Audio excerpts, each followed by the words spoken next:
سلام، امیدوارم حالتون خوب باشه و از دیدن این ویدیو مراحلی میکاپ لذت ببرید. اسپانسر این ویدیو برند مای میکاپ استوری هست.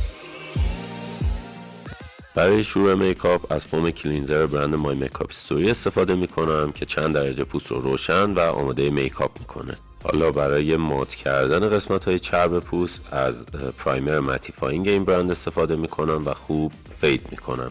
و برای جوانسازی پوست و جلوگیری از اکسید شدن کرم پودر از قطره طلای ابسولوت استفاده میکنم و با انگشتم به خوبی فید میکنم که به خورد پوست بره.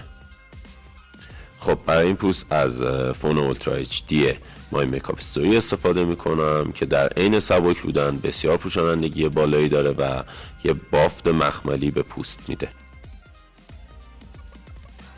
در این قسمت با استفاده از پلت کانتور مای میکاپ صورت رو کانتور میکنم که یکی از مزیت‌هایی که این پلت داره اینه که 6 رنگ چرب و 6 رنگ خشک داره که این قابلیت رو به ما میده که بتونیم با استفاده از رنگ‌های چرب بیس کانتورمون رو بچینیم و بعد از ست کردن میکاپمون با اسپری و پودر فیکس با استفاده از قسمت پودری پلتمون کانتور رو شارژ کنیم و به این میکاپ فوق‌العاده برسیم.